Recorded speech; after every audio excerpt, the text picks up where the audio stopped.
Recording progress. നമസ്കാരം. K T സിയുടെ 38ാമത്തെ എപ്പിസോഡാണ് നമ്മൾ ഇന്ന് ചെയ്യുന്നത്. 2026 ജനുവരിയിൽ നടന്ന ജനുവരിയുടെ കോൾ ഫോറാണ്. ജനുവരിയിൽ നടന്ന കെ ടി സി ഹയർ പേപ്പറിൻ്റെ പകുതി ക്വസ്റ്റ്യൻസ് നമ്മൾ കഴിഞ്ഞ ദിവസം ചെയ്തിരുന്നു. ബാക്കി ക്വസ്റ്റ്യൻസാണ് ഇന്ന് ഡിസ്കസ് ചെയ്യുന്നത്. അപ്പോൾ നമ്മൾ ഇതിനകത്ത് ഞാൻ ഫോം ഡിസ്കസ് ചെയ്യേണ്ട ആവശ്യമില്ല എന്ന് എനിക്ക് തോന്നുന്നു. കാരണം ഫോം ഡയറക്റ്റ് നമ്മൾ ഇൻഡെക്സിൽ നിന്ന് എടുത്തെഴുതുന്ന ഒന്നാണ്. അപ്പോൾ അതിനൊരു ഫർദർ എക്സ്പ്ലനേഷനോ ക്ലാരിഫിക്കേഷനോ ഒന്നും ആവശ്യമില്ല. അപ്പോൾ ചോദ്യങ്ങൾ പിന്നെ നമ്മൾ ചോദ്യം ആൻസർ എന്ന ലെവലിലല്ല, ഈ ഓരോ ക്വസ്റ്റ്യൻസിൻ്റെയും ആൻസർ എങ്ങനെയാണ്, അത് ആൻസറിനെ പറ്റിയിട്ടുള്ള ഒരു ലഘു വിവരണം കൂടി തന്നിട്ടാണ് നമ്മൾ മുമ്പോട്ട് പോവുക. അപ്പോൾ നേരെ ചോദ്യത്തിലേക്ക് കടക്കാം. ആദ്യത്തെ ചോദ്യം, വനം വകുപ്പിൽ ആർക്കാണ് in forest department who has the power to order the payment of an earnest money deposit? അപ്പോൾ നമുക്കറിയാം, ഒരു വനം വകുപ്പിൽ ഒരു ലേലം നടക്കുകയാണ്.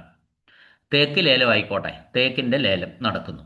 അങ്ങനെ തേക്കിൻ്റെ ലേലത്തിൽ പങ്കെടുക്കണമെങ്കിൽ ഈ ലേലത്തിൽ പങ്കെടുക്കാൻ Ernest money deposit കെട്ടിവെക്കണം.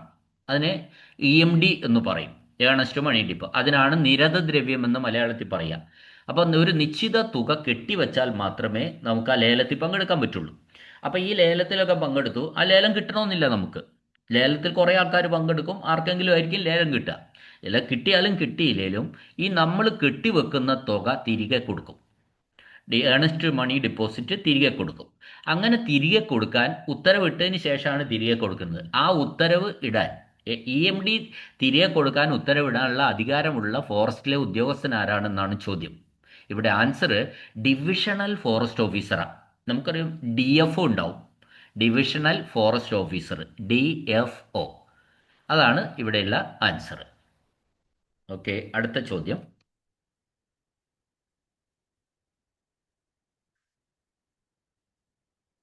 Account general മുൻകൂട്ടി പരിശോധിച്ച ബില്ലിന്റെ സാധുത കാലയളവ് എൻഫേസ്മെന്റ് അല്ല എങ്കിൽ അംഗീകാര തീയതിക്ക് ശേഷം എത്ര മാസങ്ങളാണ്? The validity period of a pre checked bill by the accountant general is dash months after the date of enfacement or authorisation. അതായത് ഒരു ബില്ല് അക്കൗണ്ടന്റ് ജനറൽ മുൻകൂട്ടി പരിശോധിച്ചു. അക്കൗണ്ടന്റ് ജനറൽ മുൻകൂട്ടി പരിശോധിച്ച് അതിന് ഓതറൈസേഷൻ നൽകി, അംഗീകാരം നൽകി, അല്ലെങ്കിൽ എൻഫേസ്മെന്റ് നൽകി. അപ്പോൾ അങ്ങനെയുള്ള ബില്ല് എത്ര മാസത്തിനുള്ളിൽ ക്യാഷാക്കി മാറ്റണം എന്നാണ് ചോദിച്ചത്. അത് 3 മാസത്തിനുള്ളിൽ ക്യാഷാക്കി മാറ്റണം. ആ ബില്ലിൻ്റെ വാലിഡിറ്റി എന്ന് പറയുന്നത് 3 മാസമാണ്. അപ്പോൾ ഈ 3 മാസം വാലിഡിറ്റി ഉള്ള ഒരുപാട് കേസുകളുണ്ട്, അത് നമ്മൾ മനസ്സിലാക്കിക്കോണം. ഇപ്പോൾ ഒരു ചെക്ക് ഇഷ്യൂ ചെയ്തു, ചെക്കിൻ്റെ വാലിഡിറ്റി 3 മാസമാണ്. ആ രീതിയിൽ അടുത്ത ചോദ്യവും 3 മാസത്തിൻ്റെ ഉത്തരം വരുന്നതാണ്. ആ ചോദ്യത്തിലേക്ക് നമുക്ക് കടക്കാം. അടുത്ത ചോദ്യം, ഒരു കണ്ടിൻജന്റ് ബില്ലിലെ എൻഡോഴ്സ്മെന്റ് അല്ലെ തീയതിക്ക് ശേഷം എത്ര മാസങ്ങൾ കഴിഞ്ഞാൽ അത് കാലഹരണപ്പെട്ടു പോകും, ലാപ്സായി പോകുമെന്നാണ്. അപ്പോൾ ഒരു കണ്ടിൻജന്റ് ബില്ല് എൻഡോഴ്സ് ചെയ്താൽ, അംഗീകാരം ഓതറൈസേഷൻ കൊടുത്താൽ 3 മാസത്തിനകം അതെന്തായി വരും, ക്യാഷാക്കി മാറ്റണം. അപ്പോൾ 3 മാസത്തിന് ശേഷം ആ ബില്ല് ലാപ്സായി പോകും, അല്ലെങ്കിൽ കാലഹരണപ്പെട്ടു പോകും. അത് നമ്മൾ മനസ്സിലാക്കുക. അടുത്ത ചോദ്യം, വീണ്ടും 3 മാസം വരുന്ന മറ്റൊന്ന്, 61ാമത്തെ ചോദ്യമാണ്. ഒരു ക്യാഷ് ഓർഡറിന്റെ സാധുത കാലയളവ് ഇഷ്യൂ ചെയ്ത തീയതിക്ക് ശേഷം 3 മാസമാണ്. ആൻസർ എത്രയാണെന്ന ചോദ്യം. ആ സമയത്തിനുള്ളിൽ പണമായിട്ട് മാറിയില്ലെങ്കിൽ, നമുക്കറിയാം ക്യാഷ് ഓർഡർ എന്ന് പറയുന്നത് ഒരു ഫിനാൻഷ്യൽ ഇൻസ്ട്രുമെൻ്റ് ആണ്. ക്യാഷ് ഓർഡർ ചെക്ക് പോലെ തന്നെ. പക്ഷേ ചെക്കിൽ നിന്ന് ചെറിയൊരു വ്യത്യാസം ഈ ക്യാഷ് ഓർഡറിനുണ്ട്. പണത്തിനു പകരം കൊടുക്കുന്ന ഒന്നാണ് ക്യാഷ് ഓർഡർ. ഈ ക്യാഷ് ഓർഡറും ചെക്കും തമ്മിൽ ചെറിയ ഒരു വ്യത്യാസം മാത്രമേ ഉള്ളൂ. ഇപ്പം ചെക്ക് എന്ന് പറഞ്ഞാൽ ഒരാൾക്ക് ചെക്ക് കൊടുത്തു, പണത്തിന് പകരം ചെക്ക് കൊടുത്തു. ആ ചെക്കിൻ്റെ ഒരു പ്രശ്നം എന്താണെന്ന് വെച്ചാൽ ചെക്ക് ബൗൺസ് ചെയ്യാം, അല്ലെങ്കിൽ അത് ചെക്ക് അക്കൗണ്ടിൽ ക്യാഷ് ഇല്ലാതെ മടങ്ങി വരാം. എന്നാൽ ക്യാഷ് ഓർഡർ ആണെങ്കിൽ അങ്ങനെ ഒരു കേസ് വരികയില്ല. കാരണം എന്താണെന്ന് പറഞ്ഞാൽ, ഈ ക്യാഷ് ഓർഡർ എന്ന് പറയുന്ന സംഭവം നമ്മൾ ബാങ്കിലോ മറ്റോ ആണെങ്കിൽ ബാങ്കിന് മുൻകൂർ പണം കൊടുത്തിട്ട് തത്തുല്യമായ തുകയ്ക്കുള്ള ക്യാഷ് ഓർഡറാണ് നമ്മൾ മേടിക്കുന്നത്. ഇപ്പോൾ ഡിമാൻഡ് ഡ്രാഫ്റ്റ് പോലെ, DD പോലെ. അപ്പോൾ അത് അവിടെ നമ്മൾ പണം കിട്ടേണ്ടടുത്ത് കൊണ്ട് കൊടുത്താൽ അത് പണം കിട്ടും, ബൗൺസ് ചെയ്യുന്ന പ്രശ്നം അതിലില്ല. അപ്പോൾ ഈ ക്യാഷ് ഓർഡറിൻ്റെ ഒരു കാലാവധി എത്രയാണ്? എത്ര കാലത്തിനുള്ളിൽ? 3 മാസത്തിനുള്ളിൽ അത് ഇഷ്യൂ ചെയ്ത തീയതിക്ക് ശേഷം 3 മാസത്തിനുള്ളിൽ പണമായിട്ട് മാറണം, അല്ലെങ്കിൽ ആ വാലിഡിറ്റി അവസാനിക്കും. അടുത്ത ഫോമാണ്, അത് ഞാൻ പറയുന്നില്ല. TR-74 ആണ്. ട്രഷറി ബിൽ ബുക്കിനെ സംബന്ധിച്ച ഫോമാണ് TR-74. അപ്പോൾ നമുക്കറിയാലോ, ഫോമുകളിൽ TR എന്ന് പറയുമ്പോൾ നമ്മൾ Kerala treasury code volume 2 treasury forms ഉണ്ടാവുക. എന്നാൽ TA എന്ന് പറയുന്നത് കേരള അക്കൗണ്ട് കോഡ് വോളിയം 1 ഉണ്ടായിരിക്കുക. ഇത് നോക്കി അവിടെ ഇൻഡെക്സിൽ കൃത്യമായിട്ട് കാണിച്ചു വെച്ചിട്ടുണ്ട്. നമ്മളത് നോക്കി ഒന്ന് മനസ്സിലാക്കി എഴുതുക മാത്രമേ വേണ്ടൂ. അടുത്ത ചോദ്യം, ബാങ്ക് വഴി പണമായി ഇടപാട് നടത്തുന്ന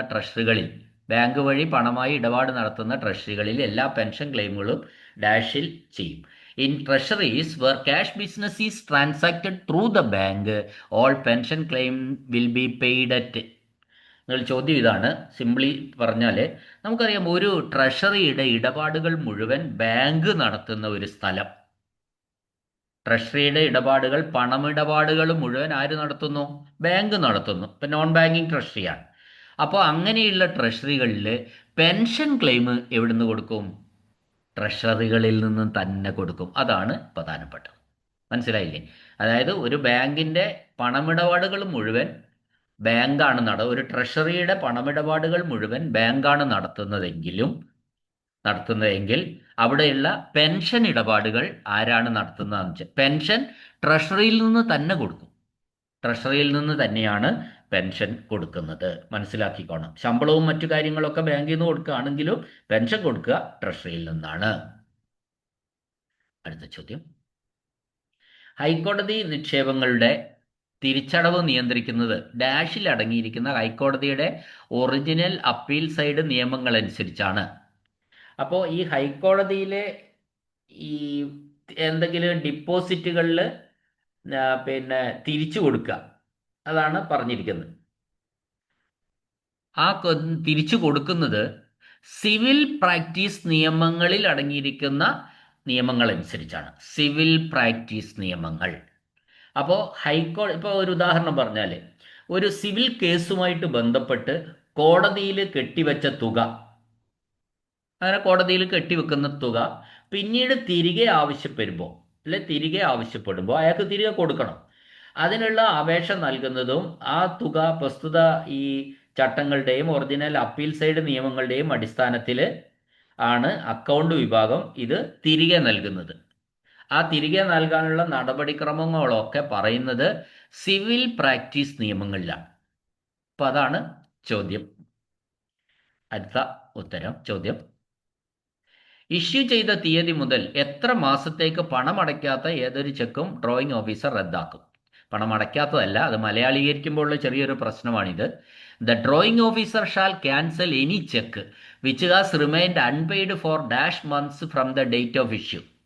ഒരു ചെക്ക് ഇഷ്യൂ ചെയ്തത് മുതൽ എത്ര കാലത്തേക്ക് അത് പണമായി മാറിയില്ലെങ്കിൽ അത് നൽകിയ ഡ്രോയിങ് ഓഫീസർക്ക് അത് ക്യാൻസൽ ചെയ്യാനുള്ള അധികാരമുണ്ട്. അപ്പോൾ ഒരു ചെക്ക് ഇഷ്യൂ ചെയ്തതിന് ശേഷം ചെക്കിൻ്റെ വാലിഡിറ്റി അല്ല ഇവിടെ പ്രശ്നം. ചെക്ക് ഇഷ്യൂ ചെയ്തതിന് ശേഷം 12 മാസത്തിനുള്ളിൽ അത് ക്യാഷ് ആക്കിയില്ലെങ്കിൽ ഈ ഡ്രോയിങ് ഓഫീസർ എന്ത് ചെയ്യണം? ആ ചെക്ക് ക്യാൻസൽ ചെയ്യണം, അല്ലെങ്കിൽ റദ്ദാക്കുന്നതാണ്. അപ്പോൾ ഇവിടെ ചെക്ക് റദ്ദാക്കാനുള്ള കാലയളവ് എന്ന് പറയുന്നത് if it is unpaid, if the cheque has remained unpaid for 12 months, 12 മാസത്തേക്ക് പണമായി മാറിയില്ലെങ്കിൽ ആ ചെക്ക് പിന്നെ റദ്ദാക്കാവുന്നതാണ്. അടുത്ത ചോദ്യം,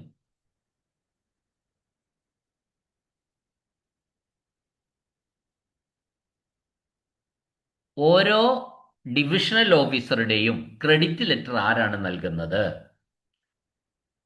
അതായത് who shall issue letters of credit of each divisional officer.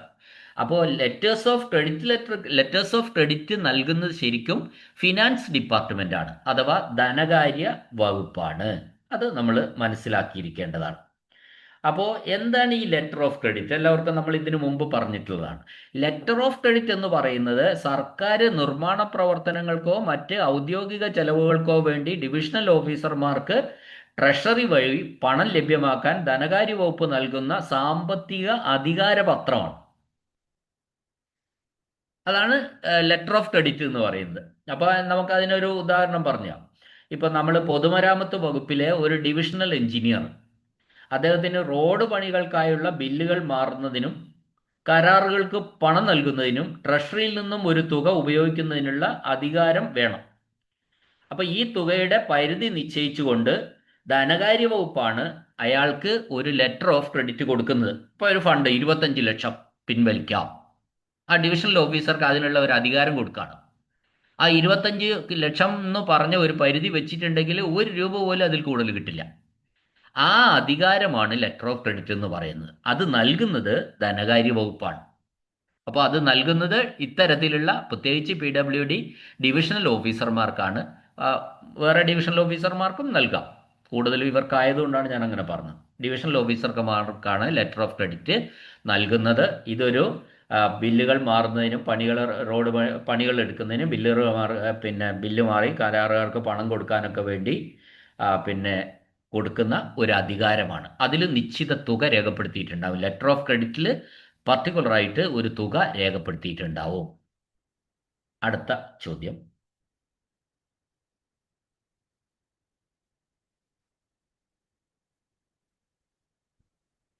സംസ്ഥാന സർക്കാരിനോ ഇന്ത്യ ഗവൺമെന്റിനോ കീഴിലുള്ള മുൻകാല ജോലിയുടെ അടിസ്ഥാനത്തിൽ ഒരാൾക്ക് നൽകേണ്ട പെൻഷനെ എന്ന് വിളിക്കുന്നു. അത് സർവീസ് പെൻഷൻ എന്നാ പറയാ. മുൻകാലങ്ങളിൽ സർക്കാരിന് വേണ്ടി ജോലി ചെയ്തു, അതൊരു പ്രത്യേക പ്രായം വരെ ജോലി ചെയ്ത് അതിനുശേഷം അവർക്ക് പെൻഷൻ കൊടുക്കുകയാണ്. ആ പെൻഷനെയാണ് നമ്മൾ സർവീസ് പെൻഷൻ എന്ന് പറയുന്നത്. ഇപ്പോൾ സംസ്ഥാന ഗവൺമെന്റ് ജീവനക്കാർക്ക് കൊടുക്കുന്ന പെൻഷനൊക്കെ എന്താണ്? സർവീസ് പെൻഷനാണ്. ആ സർവീസ് പെൻഷൻ എന്ന് പറഞ്ഞാൽ നമ്മളൊരു പ്രത്യേക കാലം മുതൽ ഒരു പ്രത്യേക കാലം വരെ സർക്കാരിന് വേണ്ടി ജോലി ചെയ്തു എന്നാണ് സങ്കല്പം. ആ സർക്കാരിന് വേണ്ടിയിട്ട് നമ്മൾ ജോലി ചെയ്തു. സർക്കാർ എന്ന് പറഞ്ഞാൽ ജനങ്ങളും എല്ലാവരും കൂടെ കൂടിയതാണ്. അപ്പോൾ ജോലി ചെയ്തു, അത് കഴിഞ്ഞാൽ ഒരു നിശ്ചിത പ്രായം കഴിഞ്ഞാൽ അവർക്ക് പെൻഷൻ കൊടുക്കുന്നു. ഈ സേവനത്തെ മാനിച്ചിട്ടാ പെൻഷൻ. ഈ സേവനം ചെയ്ത മുൻകാലങ്ങളിൽ ചെയ്ത സേവനത്തിനാണ് പെൻഷൻ കൊടുക്കുന്നത്. ആ പെൻഷന് നമ്മൾ എന്തു പറയുന്നു? സർവീസ് പെൻഷൻ എന്ന് പറയുന്നു. ഓക്കെ. അടുത്ത ചോദ്യം, എല്ലാ സേവന പെൻഷനുകളും സംസ്ഥാനത്തിന്റെ ഡാഷ് ഫണ്ടിലേക്ക് ഡെബിറ്റബിൾ ആണ്. All service pensions are debitable to dash fund of the state. ശമ്പളവും പെൻഷനും ഒക്കെ കൊടുക്കുന്ന ഫണ്ട് ഏതാ? സംസ്ഥാനത്തിന്റെ. അതാണ് ഉത്തരം. അത് കൺസോളിഡേറ്റഡ് ഫണ്ടാണ്. സംസ്ഥാനത്തെ ശമ്പളവും പെൻഷനും ഒക്കെ കൊടുക്കുന്നത് ഏത് ഫണ്ടിൽ നിന്നാണ്? കൺസോളിഡേറ്റഡ് ഫണ്ടിൽ നിന്നാണ്. ഓർമ്മിച്ചു വെക്കുക.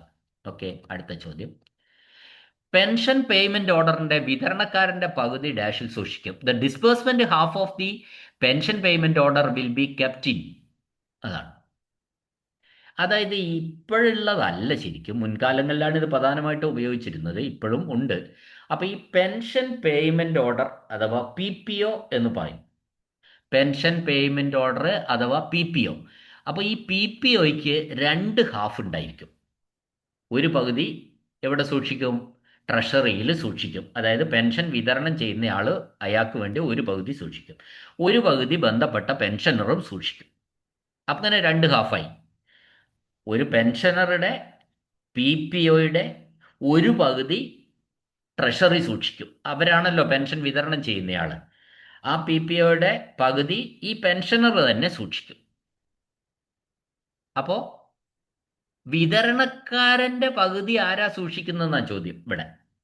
പെൻഷൻ പേയ്മെന്റ് ഓർഡറിന്റെ 2 പകുതി ഉണ്ടെന്ന് ഞാൻ പറഞ്ഞു. ഒന്ന് ഡിസ്ബേഴ്സേഴ്സ് ഹാഫ് എന്നും ഒന്ന് പെൻഷനേഴ്സ് ഹാഫ് എന്നാ പറയാ 2 പകുതിക്ക്. അപ്പൊ ഡിസ്ബേഴ്സേഴ്സ് ഹാഫ് എന്ന് പറയുന്നത് ആരാ? ഇവിടെ പെൻഷൻ വിതരണം ചെയ്യുന്ന ആളുടെ അടുത്തായിരിക്കും ഒരു പകുതി ഉണ്ടാവുക. അപ്പോൾ പെൻഷൻ വിതരണം ചെയ്യുന്ന ആളാരാ? പെൻഷൻ വിതരണം നടത്തുന്ന ട്രഷറിയാണ്. The treasury at which payment is made. അതാണ് വിതരണക്കാരന്റെ പകുതി സൂക്ഷിക്കുന്നത്. പെൻഷൻ വിതരണം ചെയ്യുന്ന ട്രഷറിയാണ്. മനസ്സിലായിട്ടുണ്ടാവും എന്ന് വിചാരിക്കുന്നു.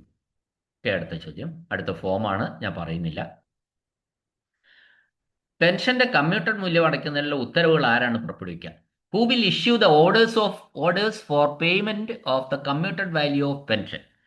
നമുക്കറിയാം, പെൻഷൻ പറ്റിയ ഒരാൾക്ക് എന്തൊക്കെ കിട്ടും? പെൻഷൻ കിട്ടും, കമ്മ്യൂട്ടേഷൻ കിട്ടും, DCRG കിട്ടും. അപ്പോൾ ഈ കമ്മ്യൂട്ടേഷൻ എന്ന് പറയുന്നത് പെൻഷന്റെ 12 വർഷത്തെ പെൻഷന്റെ 40% 12 വർഷത്തേക്ക് ഒരുമിച്ച് കണക്ക് കൂട്ടി ഒരുമിച്ച് കൊടുക്കുന്നതാണ് കമ്മ്യൂട്ടേഷൻ എന്ന് പറയുന്നത്. ആ 12 വർഷം കഴിഞ്ഞാൽ വീണ്ടും പഴയ പോലെ തിരിച്ചു വരികയും ചെയ്യും. അപ്പോൾ 40% കമ്മ്യൂട്ട് ചെയ്ത് കഴിഞ്ഞാൽ പിന്നെ ആ ബാക്കി 60% മാത്രമേ പെൻഷനായിട്ട് കിട്ടുള്ളൂ. അപ്പോൾ ഈ കമ്മ്യൂട്ടേഷൻ എങ്ങനെയാണ് കിട്ടുക?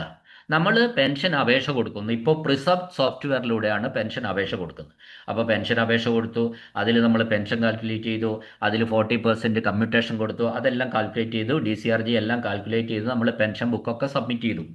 അങ്ങനെ സബ്മിറ്റ് ചെയ്ത് കഴിഞ്ഞാൽ ഈ പെൻഷനും കമ്മ്യൂട്ടേഷനും DCRG ഒക്കെ നമ്മൾക്ക് മേലെയുള്ള ഒരു അതോറിറ്റി പാസ്സാക്കും. ഇപ്പം ഞാനൊരു ഉദാഹരണം പറഞ്ഞുതരാം. ഇപ്പോൾ ഒരു പ്രൈമറി സ്കൂൾ ഹെഡ് മാസ്റ്ററുടെ പെൻഷൻ, ആ പെൻഷൻ പാസ്സാക്കേണ്ട ഉദ്യോഗസ്ഥൻ അസിസ്റ്റന്റ് എഡ്യൂക്കേഷണൽ ഓഫീസറാണ്, AU ആണ് പാസ്സാക്കേണ്ട ഉദ്യോഗസ്ഥൻ. അത് പാസ്സാക്കിയതിന് ശേഷം എന്ത് ചെയ്യും? അക്കൗണ്ടന്റ് ജനറലിന് അയച്ചു കൊടുക്കും. ആ അക്കൗണ്ടന്റ് ജനറൽ വീണ്ടും അതെല്ലാം കൂടെ ചെക്ക് ചെയ്തിട്ട് ഒരു ഓതറൈസേഷൻ അംഗീകാരം കൊടുക്കും. ആർക്ക് കൊടുക്കും? ഈ പെൻഷൻ ഏത് ട്രഷറിയിൽ നിന്നൊക്കെ നമ്മൾ പറഞ്ഞിട്ടുണ്ടാവും, ആ ട്രഷറി ഓഫീസർക്ക് അതിൻ്റെ അനുമതിയും അംഗീകാരവും ആര് കൊടുക്കും? അക്കൗണ്ടന്റ് ജനറലാണ് കൊടുക്കുക. എന്നാൽ മാത്രമേ ട്രഷറി ഓഫീസർ നമുക്ക് കമ്മ്യൂട്ടേഷൻ തരുള്ളൂ. അത് പെൻഷൻ ആയാലും കമ്മ്യൂട്ടേഷൻ ആയാലും DCRG ആയാലും അതിൻ്റെ ഓതറൈസേഷൻ കൊടുക്കുന്നത് അക്കൗണ്ടന്റ് ജനറലാണ്. ഇപ്പം പാസ്സാക്കിയോണ്ട് മാത്രം ഓരോ ഓഫീസർ ഒരു പെൻഷൻ പാസ്സാക്കിയത് കൊണ്ട് മാത്രം നമുക്ക് അതൊന്നും കിട്ടില്ല. ആരുടെ അംഗീകാരം വേണം? AGയുടെ അക്കൗണ്ടന്റ് ജനറലിൻ്റെ അംഗീകാരം ആവശ്യമാണ്. ആ ഓതറൈസേഷൻ ട്രഷറി ഓഫീസർക്ക് കിട്ടിയാൽ മാത്രമേ നമുക്ക് അദ്ദേഹം പെൻഷനും കമ്മ്യൂട്ടേഷനും ഒക്കെ തരുള്ളൂ. ഓക്കെ, അടുത്ത ചോദ്യം.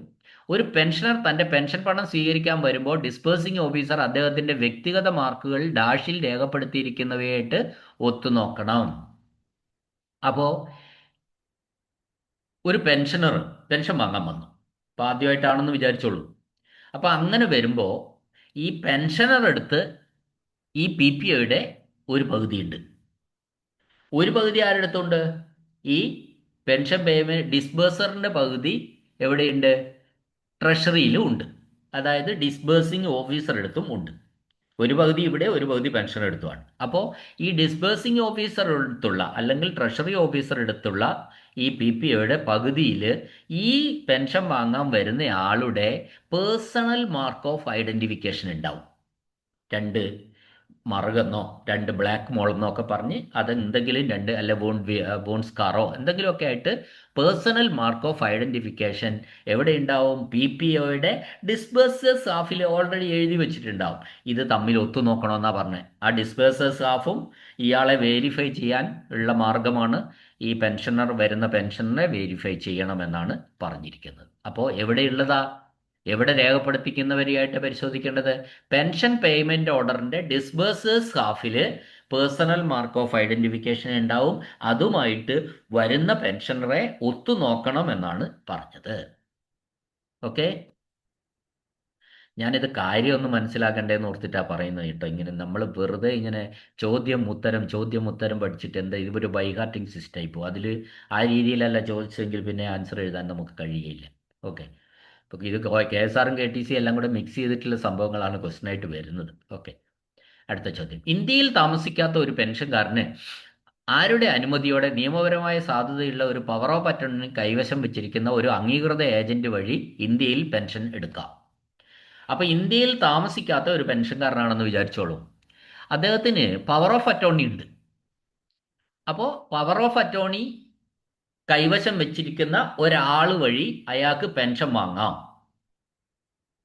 ഇന്ത്യയിൽ താമസിക്കാത്ത ഒരു പെൻഷൻകാരൻ, അയാൾക്ക് ഒരു ഏജന്റ് ഉണ്ട്. ആ ഏജന്റിന് ഇയാൾ പവർ ഓഫ് അറ്റോർണി കൊടുത്തിട്ടുണ്ട്. ആ പവർ ഓഫ് അറ്റോർണി വെച്ചിരിക്കുന്ന ഏജന്റ് വഴി ഇദ്ദേഹത്തിന്റെ പെൻഷൻ എടുക്കാം. അതിന് ആരുടെ അനുമതി ഉണ്ടായിരിക്കണം? ആ അനുമതി എന്ന് പറയുന്നത് റിസർവ് ബാങ്ക് ഓഫ് ഇന്ത്യയുടെ അനുമതി ഉണ്ടായിരിക്കണം. RBIയുടെ അംഗീകാരം അനുമതി ഉണ്ടായിരിക്കണമെന്നാണ് പറഞ്ഞത്. അടുത്ത ചോദ്യം. ട്രഷറി കോഡ് പ്രകാരം ബില്ല് തയ്യാറാക്കാതെ പെൻഷൻ വിതരണ ഉദ്യോഗസ്ഥന്റെ മുമ്പാകെ ഹാജരായി പെൻഷൻ സ്വീകരിക്കാൻ ഏത് തരം പെൻഷൻകാരനെയാണ് അനുവദിച്ചിരിക്കുന്നത്? സാധാരണഗതിയിൽ മുൻകാലങ്ങളിലൊക്കെ പെൻഷൻ വാങ്ങണമെങ്കിൽ ഒരു പെൻഷൻ ബില്ല് തയ്യാറാക്കി കൊടുക്കണം. അപ്പോൾ ഇതിൽ ഒരു ഒഴിവ് ആർക്കാന്ന് വെച്ചാൽ അയാൾ നേരിട്ട് അവിടെ ചെന്നാൽ മതി. ഈ പെൻഷന്റെ ബില്ലുകളൊക്കെ പേപ്പറുകളൊക്കെ ആര് ട്രഷറി ഓഫീസർ അവിടെയുള്ള ക്ലർക്കുമാരെ കൊണ്ട് ചെയ്യിച്ച് ഇയാൾക്ക് പെൻഷൻ കൊടുക്കും. ഇയാൾക്ക് ഒരു പണിയില്ല. അത് ഏത് തരം പെൻഷൻകാർക്കാണ് അത്തരത്തിലുള്ള ഒരു സൗകര്യം അനുവദിച്ചതെന്നാ ചോദ്യം. അത് കുഷ്ഠരോഗിയായിട്ടുള്ള പെൻഷൻകാരനാണ്. ലെപ്പർ പെൻഷനർ എന്ന് പറയും അതിന്. കുഷ്ഠരോഗം ബാധിച്ച പെൻഷൻകാരനാണെങ്കിൽ അയാൾ ഒന്നും ചെയ്യേണ്ട ആവശ്യമില്ല. നേരിട്ട് ട്രഷറി ഓഫീസർ എടുത്ത് ചെന്നാൽ മതി.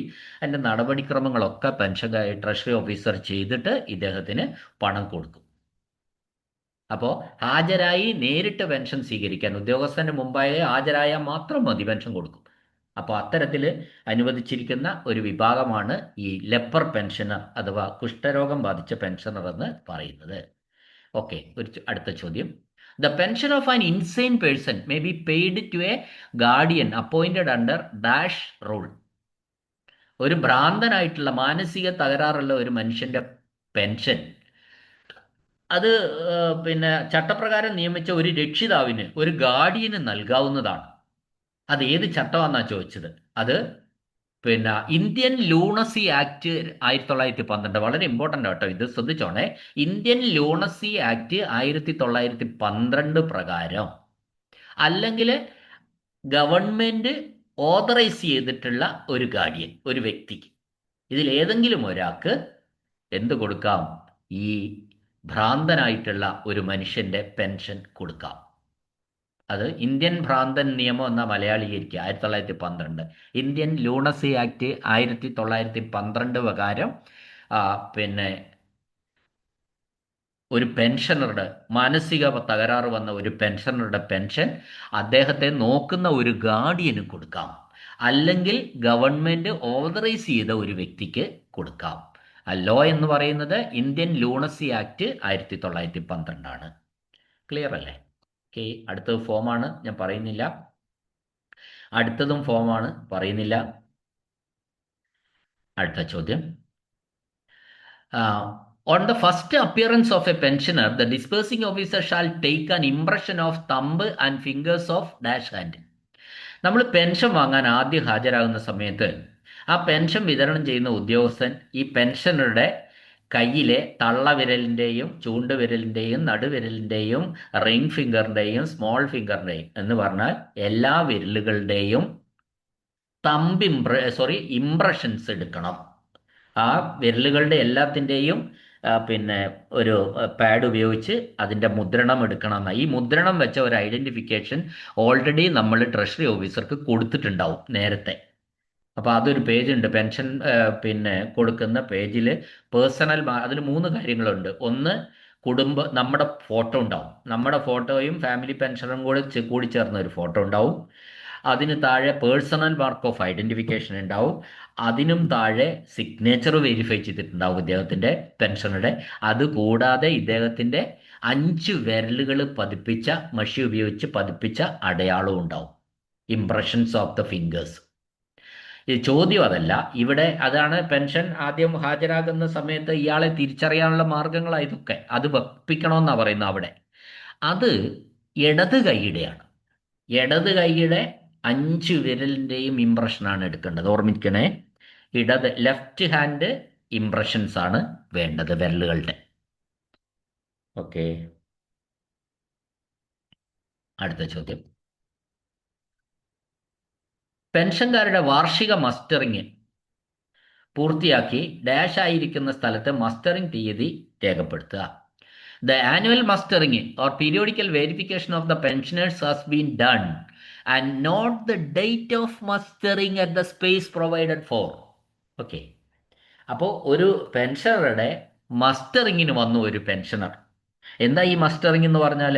പെൻഷനർ ജീവിച്ചിരിക്കുന്നു എന്ന് കാണിക്കുന്ന ഒരു സംവിധാനമാണ് മസ്റ്ററിംഗ്. അയാൾ നേരിട്ട് വന്നു, അയാളുടെ പെൻഷൻ പേയ്മെൻറ്റ് ഓർഡറിൻ്റെ കോപ്പി ഉണ്ട്, അയാളുടെ പിന്നെ പാസ്ബുക്കോ ഒക്കെ ഉണ്ടാവും. പാസ്ബുക്കൊക്കെ ഉണ്ട്, ട്രഷറി TSBയുടെ പാസ്ബുക്ക് ഉണ്ട്. അയാൾ വന്നു, അയാളുടെ ആധാർ കാർഡും ഉണ്ട്. അയാൾ വന്നു, അയാളെ നോക്കി കാര്യമൊക്കെ മനസ്സിലാക്കി. അപ്പോൾ അടുത്ത 1 വർഷത്തേക്ക് ഈ മസ്റ്ററിംഗ് പ്രോസസ്സ് നടത്തുകയാണ് ട്രഷറി ഓഫീസർ. ആ മസ്റ്ററിംഗ് പ്രോസസ്സ് നടത്തിയപ്പോൾ ഇയാൾ ജീവനോടെ ഉണ്ടെന്ന് മനസ്സിലായി. അടുത്ത് ഇനി 1 കൊല്ലം വരെ തടസ്സമില്ല. അപ്പോൾ ആ മസ്റ്ററിംഗ് നടത്തി കഴിഞ്ഞാൽ എന്ത് ചെയ്യണം? അത് ഈ എവിടെയാണ് ഡേറ്റ് രേഖപ്പെടുത്തണമെന്നാണ് പറഞ്ഞിരിക്കുന്നത്. ഈ മസ്റ്ററിങ് നടത്തിയ തീയതി ഈ എവിടെയൊക്കെ രേഖപ്പെടുത്തി കൊടുക്കണം. അത് ഒന്ന് ഡിസ്ബേഴ്സറിന്റെ പകുതിയിൽ, പെൻഷൻ പേയ്മെന്റ് ഓർഡറിലെ ഡിസ്ബേഴ്സേഴ്സ് ഹാഫും മറ്റത് പെൻഷൻ പേയ്മെന്റ് ഓർഡറിന്റെ പെൻഷനറിന്റെ പകുതിയും രണ്ടിടത്തും തീയതി രേഖപ്പെടുത്തണം. PPOയുടെ ട്രഷറി ഓഫീസർ എടുത്തുള്ള പകുതിയിലും PPOയുടെ പെൻഷനർ എടുത്തുള്ള പകുതിയിലും ഈ ഡേറ്റുകൾ മസ്റ്ററിംഗ് തീയതി രേഖപ്പെടുത്താം.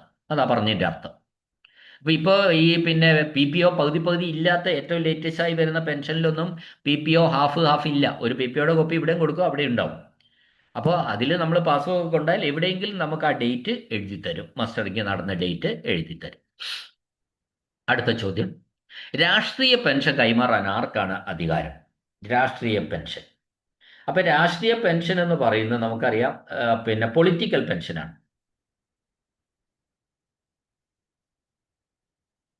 ഇപ്പൊ കേരളത്തിലെ ഈ രാഷ്ട്രീയ പെൻഷൻ എന്ന് പറഞ്ഞാല് സ്വാതന്ത്ര്യ സമരവുമായിട്ട് ബന്ധപ്പെട്ടതോ അല്ലെങ്കിൽ ഏതെങ്കിലും രാഷ്ട്രീയ സമരങ്ങളിലോ സ്വാതന്ത്ര്യ സമരങ്ങളിലോ ഒക്കെ പങ്കെടുത്ത് ജയിൽ ശിക്ഷയൊക്കെ അനുഭവിച്ച വ്യക്തികൾക്ക് ഗവൺമെന്റ് കൊടുക്കുന്ന ഒരു പെൻഷനാണ് ഈ പൊളിറ്റിക്കൽ പെൻഷൻ എന്ന് പറയുന്നത്. ഈ പൊളിറ്റിക്കൽ പെൻഷൻ കൊടുക്കാനുള്ള സ്കീമുകൾ കേന്ദ്ര ഗവൺമെന്റിന്റെ പൊളിറ്റിക്കൽ പെൻഷനും ഉണ്ട്, സംസ്ഥാന ഗവൺമെന്റിന്റെ പൊളിറ്റിക്കൽ പെൻഷനും ഉണ്ട്. അപ്പോൾ ഈ പൊളിറ്റിക്കൽ പെൻഷൻ അങ്ങനെ who is authority to transfer of political pension, political pension കൈമാറാൻ ആർക്കാണ് അധികാരമുള്ളത്? അപ്പോൾ അത് മറ്റ് സ്റ്റേറ്റുകളിലേക്കോ അല്ലെങ്കിൽ മറ്റൊരു ജില്ലയുടെ അധികാര പരിധിയിലേക്കോ ട്രാൻസ്ഫർ ചെയ്യാൻ, പൊളിറ്റിക്കൽ പെൻഷൻ ട്രാൻസ്ഫർ ചെയ്യാൻ ഒന്നുകിൽ സർക്കാരിന് അല്ലെങ്കിൽ അക്കൗണ്ടന്റ് ജനറലിന് മാത്രമേ അതിനുള്ള അധികാരമുള്ളൂ. ഓർമ്മിച്ചു വെക്കുക, പൊളിറ്റിക്കൽ പെൻഷൻ ട്രാൻസ്ഫർ ചെയ്യാൻ സർക്കാരിന് അല്ലെങ്കിൽ AGക്ക്, അക്കൗണ്ടന്റ് ജനറലിന് മാത്രമേ അധികാരമുള്ളൂ. എന്താണ് പൊളിറ്റിക്കൽ പെൻഷൻ എന്ന് നിങ്ങൾക്ക് മനസ്സിലായല്ലോ? ഓക്കെ. സ്വാതന്ത്ര്യ സമരമോ അല്ലെങ്കിൽ രാഷ്ട്രീയ സമരങ്ങളോ ഒക്കെ നടത്തി പണ്ട് കാലത്ത് ജയിൽ ശിക്ഷ അനുഭവിച്ച വ്യക്തികൾക്ക് നൽകുന്ന പെൻഷനാണ് ഈ പൊളിറ്റിക്കൽ പെൻഷൻ എന്ന് പറയുന്നത്. പണ്ട് കാലത്ത് അതിന് സ്വാതന്ത്ര്യ സമര സേനാനി, പേനാനി പെൻഷൻ എന്നൊക്കെ പറയാറുണ്ടായിരുന്നു. ഓക്കെ. അടുത്ത ചോദ്യം, മരണപ്പെട്ട പെൻഷനറുടെ പേരിൽ നൽകേണ്ട പെൻഷൻ കുടിശ്ശിക പെൻഷനർ മരിച്ച് എത്ര കാലത്തിനുള്ളിൽ ക്ലെയിം ചെയ്തില്ലെങ്കിൽ അത് നൽകുന്നത് നിർത്തലാക്കും? ഇത് പെൻഷൻ കുടിശ്ശിക കേട്ടോ. ഒരു പെൻഷനർ മരിക്കുന്ന സമയത്ത് അയാൾക്ക് പെൻഷന്റെ കുറച്ച് കുടിശ്ശിക കൊടുക്കാനുണ്ടായിരുന്നു. പെൻഷന്റെ കുടിശ്ശിക, ഫാമിലി പെൻഷനോ DCRG ഒന്നുമല്ല, പെൻഷന്റെ കുറച്ച് കുടിശ്ശിക കൊടുക്കാനുണ്ടായിരുന്നു. അപ്പോൾ അത് പിന്നീട് അയാൾ മരിച്ചുപോയി. അയാൾ മരിച്ചു പോയി കഴിഞ്ഞാൽ നമുക്ക് അയാളുടെ അനന്തരാവകാശികൾ ഉണ്ടാവും, നിയമപരമായ അവകാശികൾ, ലീഗൽ ഹയേഴ്സ് അല്ലേ? അപ്പോൾ ലീഗൽ ഹയർഷിപ്പ് സർട്ടിഫിക്കറ്റ് ഒക്കെ നമുക്ക് അതിനുശേഷം കിട്ടും. അങ്ങനെ കിട്ടിക്കഴിഞ്ഞാൽ ഈ അനന്തരാവകാശികൾ ആ പെൻഷൻ കുടിശ്ശിക പെൻഷൻ ക്ലെയിം ചെയ്യണം. എന്നാൽ മാത്രമേ ഇത് കിട്ടുള്ളൂ. ആരാണ് ഇതിൻ്റെ അവകാശികൾ എന്നൊക്കെ ചോദിച്ചു കൊണ്ടുപോയി ട്രഷറി ഓഫീസർ കൊടുക്കുന്നില്ല. അപ്പോൾ അത് കിട്ടണമെങ്കിൽ ഈ അനന്തരാവകാശികൾ അവകാശവാദം ഉന്നയിക്കണം. ആ ഉന്നയിച്ചിരിക്കുന്നത് 1 വർഷത്തിനുള്ളിൽ ഉന്നയിച്ചില്ലെങ്കിൽ അത് കൊടുക്കുന്നത് നിർത്തലാക്കും. മനസ്സിലായല്ലോ? അപ്പോൾ മരണപ്പെട്ട പെൻഷനറുടെ പേരിൽ നൽകേണ്ട ഒരു പെൻഷൻ കുടിശ്ശിക, അരിയേഴ്സ് ഓഫ് പെൻഷൻ, പെൻഷനർ മരിച്ച് എത്ര കാലത്തിനുള്ളിൽ ക്ലെയിം ചെയ്യണം? 1 കൊല്ലത്തിനുള്ളിൽ ക്ലെയിം ചെയ്യുന്നില്ലെങ്കിൽ അത് കൊടുക്കുന്നത് നിർത്തലാക്കുമെന്നാണ് പറഞ്ഞിരിക്കുന്നത്. അടുത്ത ചോദ്യം, മരണപ്പെട്ട സർവീസ് പെൻഷനറുടെ കുടുംബാംഗത്തിന് അർഹമായ കുടുംബ പെൻഷൻ നൽകുന്നത് എന്ന് മുതൽ പ്രാബല്യത്തിൽ വരും? നിങ്ങൾ കോമൺ ആയിട്ട് ഇത് മനസ്സിലാക്കിയിരുന്നാൽ മതി. ഇപ്പോൾ ഒരു പെൻഷനർ ജനുവരി 15-ാം തീയതി മരിച്ചു. അയാൾക്കുള്ള കുടുംബത്തിന് പിന്നെ അടുത്ത് കിട്ടുന്ന ഫാമിലി പെൻഷനാണ്. അപ്പോൾ ഒരു പെൻഷനറുടെ അവകാശിക്ക് കൊടുക്കുന്ന പെൻഷനാണ്, ആശ്രിതന് കൊടുക്കുന്ന പെൻഷനാണ് കുടുംബ പെൻഷൻ അഥവാ ഫാമിലി പെൻഷൻ എന്ന് പറയുന്നത്. അപ്പം ജനുവരി 15-ന് അയാൾ മരിച്ചു കഴിഞ്ഞാൽ അയാൾക്ക് തൊട്ടടുത്ത മാസം 1-ാം തീയതി ഫാമിലി പെൻഷൻ കൊടുക്കും. ഫെബ്രുവരി 1-ന് ഫാമിലി പെൻഷൻ കൊടുക്കും. ജനുവരിയിലെ പെൻഷൻ അയാൾ നേരത്തെ മേടിച്ചു. ജനുവരിയിലെ പെൻഷൻ എപ്പോൾ കൊടുക്കുക? ജനുവരി 1-ന് കൊടുത്തിട്ടുണ്ട്. ഇനി ഒരാൾ ജനുവരി 31-നാണ് മരിച്ചത് എന്ന് വിചാരിക്കുക. ജനുവരി 31-ന് ഒരു പെൻഷനർ മരിച്ചു. അവരുടെ ആശ്രിതന് എന്ന് മുതൽ ഫാമിലി പെൻഷൻ കൊടുക്കും? ഫെബ്രുവരി 1 മുതൽ കൊടുക്കും, തൊട്ടടുത്ത 1-ാം തീയതി മുതൽ കൊടുക്കും. ഇത്ര ഓർത്തിരുന്നാൽ മതി. ഫാമിലി പെൻഷൻ പെൻഷനറുടെ അവകാശിക്ക് അയാൾ മരിച്ചു കഴിഞ്ഞാൽ തൊട്ടടുത്ത 1-ാം തീയതി കൊടുക്കും. ഓക്കെ. ഗ്രാറ്റുവിറ്റി ഡാഷ് മാസത്തിൽ കൂടുതൽ പിൻവലിക്കാതെ തുടർന്നാൽ പേയ്മെന്റ് ഓർഡർ അക്കൗണ്ടിൽ നിന്ന് തിരികെ നൽകുന്നതാണ്. കേൾക്കണേ, ഗ്രാറ്റുവിറ്റി പാസ്സായി വന്നു. ഗ്രാറ്റുവിറ്റി ഓതറൈസ് ചെയ്തു വന്നു, AG ഓതറൈസ് ചെയ്തിട്ടുണ്ട് ഗ്രാറ്റുവിറ്റി, പക്ഷെ വാങ്ങാൻ ആൾ വന്നില്ല. അങ്ങനെ ഗ്രാറ്റുവിറ്റി വാങ്ങാൻ ആൾ വന്നില്ലെങ്കിൽ, പിൻവലിച്ചില്ല എങ്കിൽ, ക്യാഷ് പിൻവലിച്ചില്ല എങ്കിൽ പേയ്മെന്റ് ഓർഡർ ആർക്ക് അയച്ചു കൊടുക്കും?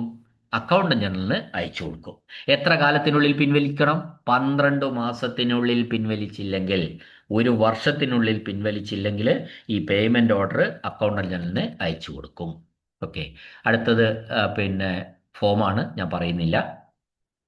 അടുത്ത ചോദ്യം, തർക്കപരമായ ക്ലെയിമിന്റെ കാര്യത്തിൽ ട്രഷറി ഓഫീസർമാർ ഡാഷിന്റെ ഉത്തരവുകളാണ് എടുക്കുക. ഒരു തർക്കമുള്ള ക്ലെയിം ഉണ്ടായിരുന്നെങ്കിൽ അതിന്റെ ഉത്തരവുകളൊക്കെ എടുക്കുന്നത് ആരുടെ ഉത്തരവുകളാണ്? ട്രഷറി ഓഫീസർമാർ എടുക്കുന്നതാണ്. അത് ട്രഷറി ഡയറക്ടറുടെ ഉത്തരവുകളാണ് എടുക്കുക. ഡയറക്ടർ ഓഫ് ട്രഷറീസിന്റെ ഉത്തരവാണ് എടുക്കുക. അടുത്ത ചോദ്യം, ട്രഷറികളിൽ സൂക്ഷിച്ചിരിക്കുന്ന കറൻസി ചെസ്റ്റിൽ ഡാഷിന്റെ വകയായ രൂപയും നോട്ടുകളും അടങ്ങിയിരിക്കുന്നു. ആരുടെ വകയാ, ആരുടെ അധികാരത്തിലുള്ളതാ രൂപയും നോട്ടുകളും? കറൻസി ചെസ്റ്റിലെ ആരാ അതിന്റെ മുതലാളി? ആരാ കറൻസി ചെസ്റ്റിലുള്ള പൈസന്റെ മുതലാളി? ആരാ? അതാണ് ചോദ്യം. അത് റിസർവ് ബാങ്ക് ഓഫ് ഇന്ത്യ ആണ്. നിങ്ങൾ ഓർമ്മിക്കേണ്ട കാര്യം, കറൻസി ചെസ്റ്റ് എന്ന് പറഞ്ഞാൽ അതിന്റെ owner Reserve Bank of India ആണ്. ഇത്രയും മനസ്സിലാക്കിയാൽ മതി. അപ്പൊ എല്ലാ ഉത്തരവും എഴുതാം. അടുത്ത ചോദ്യം, ബാങ്ക് വഴി പണമിടപാട് നടത്തുന്ന ഒരു പിന്നെ ട്രഷറി ഇല്ലാത്ത ഒരു ജില്ലയിൽ കറൻസി ചെസ്റ്റിന്റെ ഓരോ പ്രവർത്തനവും ഡാഷ് വഴി സന്തുലിതമാക്കുന്നു, അത് ബാലൻസ് ചെയ്യുന്നു എന്നാണ് അതിന്റെ ചോദ്യത്തിന് ഉത്തരം. In a district in which there is no treasury which transact its cash business through the bank, every operations of currency chest is balanced by dash system. അത് ഓപ്പോസിറ്റ് ട്രാൻസ്ഫർ എന്നാണ് അതിന്റെ ആൻസർ. അത് ഞാൻ ചെറുതായിട്ടൊന്ന് വിശദീകരിക്കാം, എന്നാലും ബുദ്ധിമുട്ടാണ്, അത് നിങ്ങൾക്ക് റെഡിയായി എടുക്കാം, എന്നാലും പറയാം. അപ്പൊ ഈ ഓപ്പോസിറ്റ് ട്രാൻസ്ഫർ എന്ന് പറയുന്നത് ഒരു പിന്നെ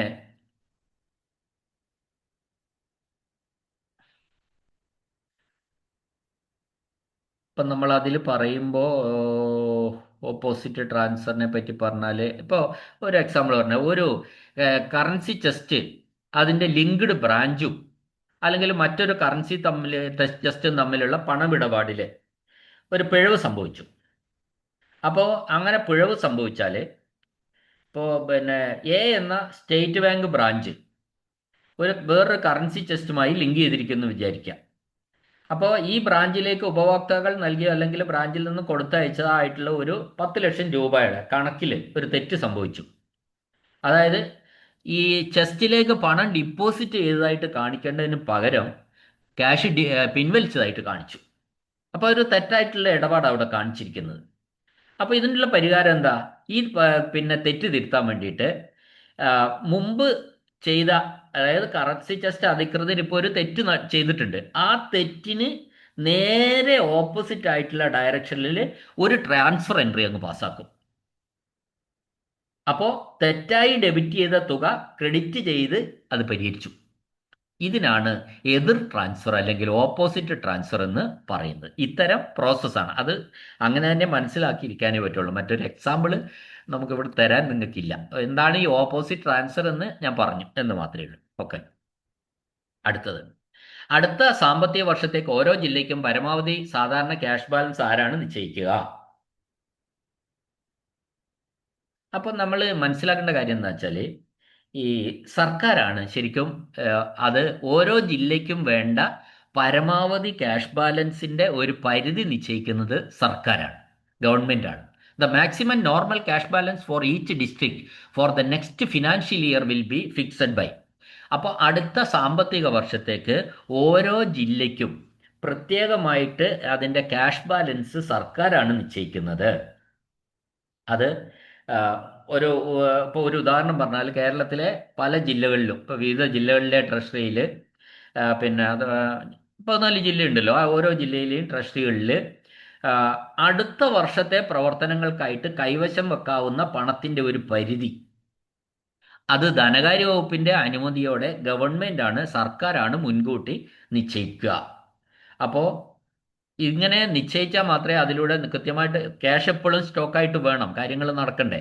അപ്പോൾ കഴിഞ്ഞ വർഷത്തെ പരിധിയൊക്കെ നോക്കിയിട്ടാണ് അടുത്ത വർഷത്തെ, അടുത്ത ഫിനാൻഷ്യൽ ഇയറിലെ ഈ പിന്നെ ജില്ലയ്ക്ക് വേണ്ട മാക്സിമം ക്യാഷ് ബാലൻസ് ഗവൺമെന്റ് നിശ്ചയിക്കുന്നത്. ചോദ്യം ഇതായിരുന്നു, ആരാണ് ഈ ക്യാഷ് ബാലൻസ് നിശ്ചയിക്കുന്നതെന്നാണ്. അടുത്ത സാമ്പത്തിക വർഷത്തേക്ക് ഓരോ ജില്ലയ്ക്കും പരമാവധി എത്ര ക്യാഷ് ബാലൻസ് ഉണ്ടാവണം എന്ന് നിശ്ചയിക്കുന്നത് സർക്കാരാണ്. അടുത്ത ചോദ്യം, ട്രഷറിയിൽ കുമിഞ്ഞുകൂടിയ ഇഷ്യൂ ചെയ്യാൻ അനുയോജ്യമല്ലാത്ത എല്ലാ നോട്ടുകളും റിസർവ് ബാങ്ക് ഓഫ് ഇന്ത്യയുടെ ഇഷ്യൂ വകുപ്പിന്റെ ഏത് ഓഫീസിലേക്ക് അയക്കണം? നമുക്കറിയാം, ഉപയോഗ്യമല്ലാത്ത നോട്ടുകൾ, ഇഷ്യൂ ചെയ്യാൻ അനുയോജ്യമല്ലാത്ത നോട്ടുകൾ ഒരു ട്രഷറിയിൽ ഇങ്ങനെ കൂടിക്കിടക്കുന്നത് ഒഴിവാക്കണം. അത്രയില്ല, അത്തരത്തിലുള്ള നോട്ടുകൾ റിസർവ് ബാങ്ക് ഓഫ് ഇന്ത്യയുടെ, അതാണ് ഇഷ്യൂ വകുപ്പിന്റെ മദ്രാസ് ഓഫീസിലേക്കാണ് അയക്കേണ്ടത്. മദ്രാസ് അഥവാ ചെന്നൈ ഓഫീസിലേക്കാണ് അയക്കേണ്ടത്. ഓക്കെ, അടുത്ത ചോദ്യം, നോട്ടുകൾ അയക്കുമ്പോഴും റെയിൽവേ വഴി അയക്കുമ്പോഴും ഉപയോഗിക്കേണ്ട പാഡ് ലോക്കുകൾ ആര് വഴിയാണ് വിതരണം ചെയ്യേണ്ടത്? അപ്പോൾ നമ്മൾ ഇത് മനസ്സിലാക്കേണ്ടത്, ഈ റെയിൽവേ വഴിയൊക്കെ നോട്ടുകളൊക്കെ അയക്കുന്ന സമയത്ത് പാഡ് ലോക്ക് ഇട്ടിട്ട് പിന്നെ അതിൻ്റെ സുരക്ഷിത്വം ഉറപ്പാക്കിയിട്ടാണ് നമ്മൾ ഈ പണങ്ങളൊക്കെ അയക്കുന്നത്. അപ്പോൾ അത് പ്രധാനമായിട്ടും സഞ്ചികളാക്കിയിട്ടോ അല്ലെങ്കിൽ ട്രഷറി ബോക്സുകളാക്കിയിട്ടോ ഒക്കെയാണ് ഇത് അയക്കുക. അങ്ങനെ ആ ട്രഷറിയിൽ ബോക്സുകളിൽ പണം അയക്കുമ്പോൾ ബോക്സ് പിന്നെ ലോക്ക് ചെയ്യാൻ ഉപയോഗിക്കുന്ന ലോക്കാണ്, പോർട്ടാണ് യഥാർത്ഥത്തിൽ സുരക്ഷാ പൂട്ടുകൾ എന്ന പേരിൽ. അതിനാണ് നമ്മൾ പാഡ് ലോക്ക് എന്ന് പറയുന്നത്. സുരക്ഷാ പൂട്ടുകൾ അത് നൽകുന്നത് ട്രഷറിയിൽ നിന്ന് തന്നെയാണ്. ട്രഷറി ഓഫീസറാണ് ആ സുരക്ഷാ പൂട്ടുകൾ നൽകേണ്ടത്.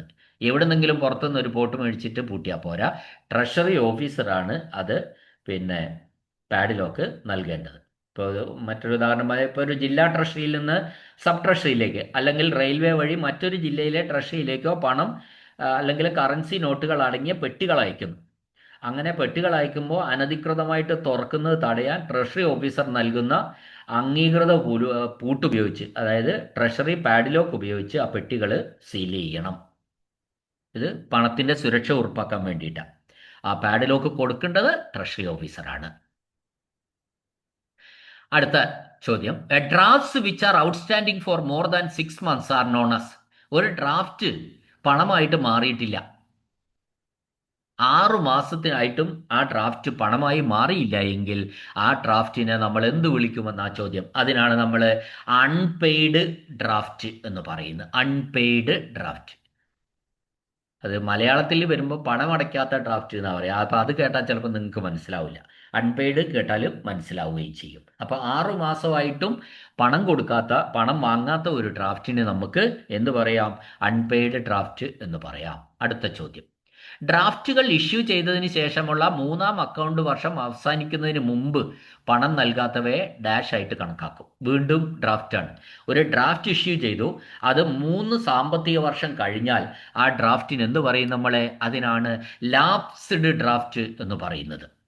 ഒരു ഡ്രാഫ്റ്റ് ഇഷ്യൂ ചെയ്ത് 6 മാസം കഴിഞ്ഞാൽ 6 മാസത്തിനുള്ളിൽ പണം കൊടുത്തില്ല, അതിനെന്ത് പറയും?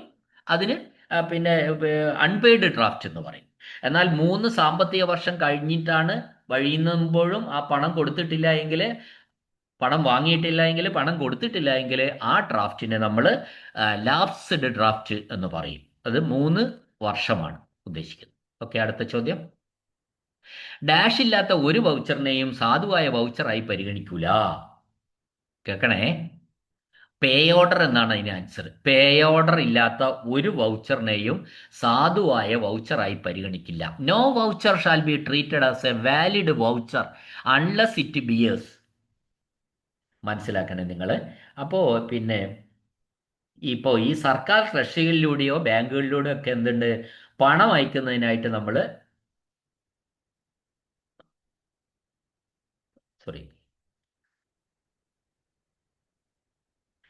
ഇപ്പോൾ ഒരു ട്രഷറി ചട്ടങ്ങൾ പ്രകാരം പിന്നെ ഒരു വൗച്ചർ പാസ്സാക്കി പണം നൽകണമെങ്കിൽ അതിൽ എന്തുണ്ടാവണം?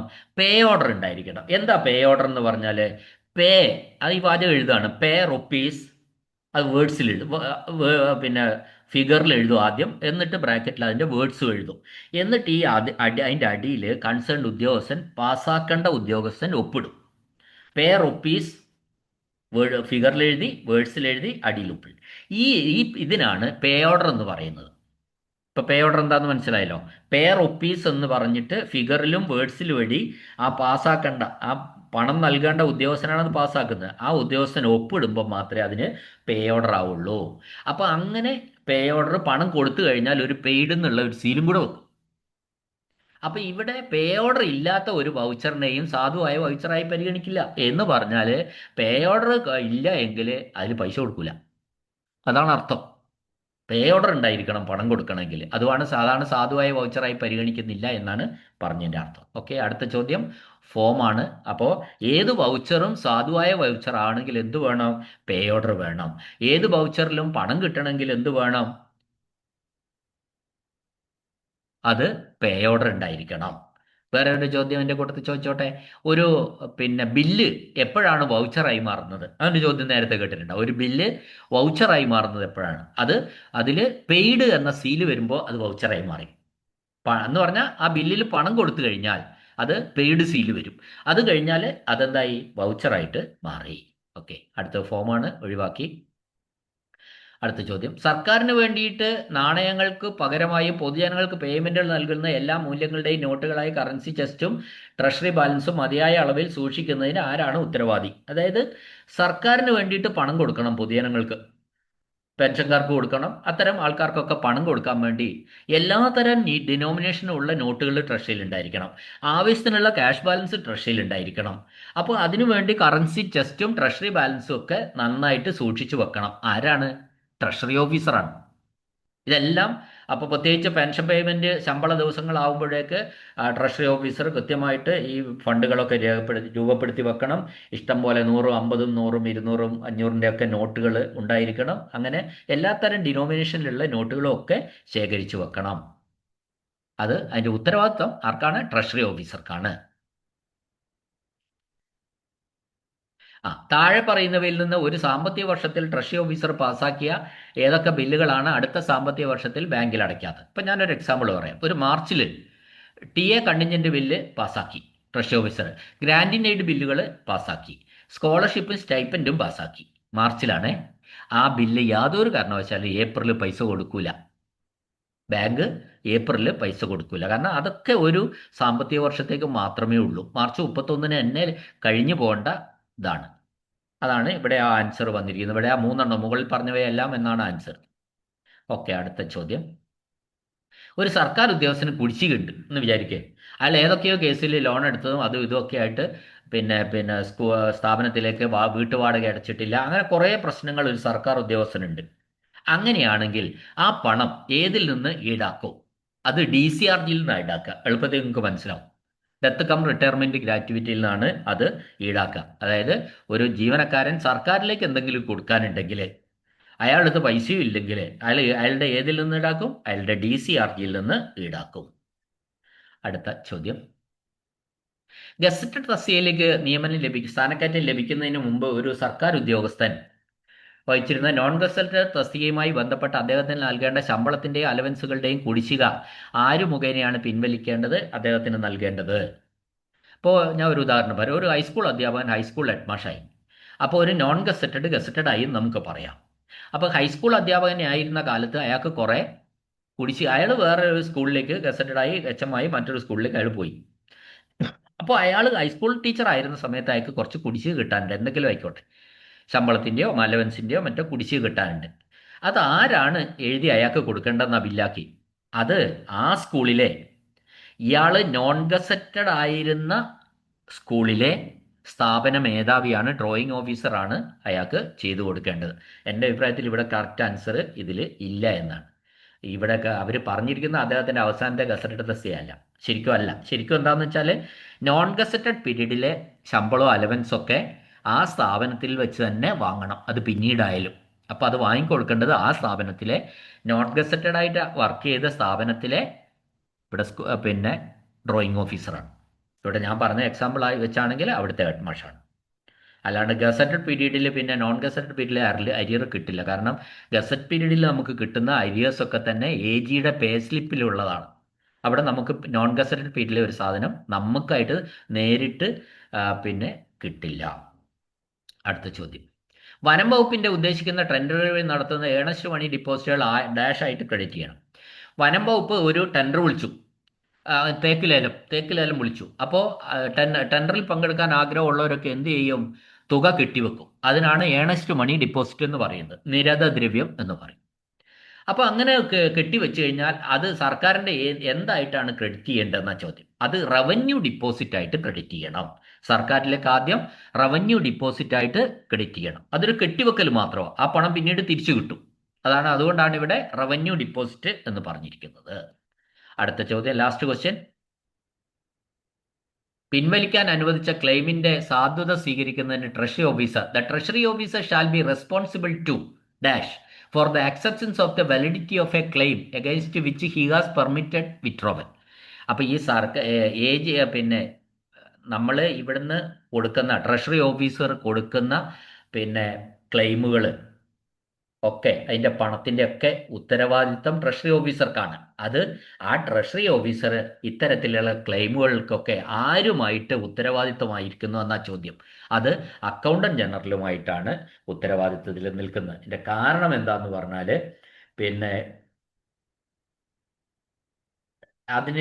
പിന്നെ കാരണം അക്കൗണ്ടന്റ് ജനറലാണ് ശരിക്കും ട്രഷറിയിൽ നിന്ന് പണം പിൻവലിക്കുന്നതിനുള്ള ക്ലെയിമുകളുടെ സാമ്പത്തിക നിയമങ്ങൾ പാലിക്കുന്നുണ്ടോ എന്നൊക്കെ, നടപടിക്രമങ്ങൾ ശരിയാണോ എന്നൊക്കെ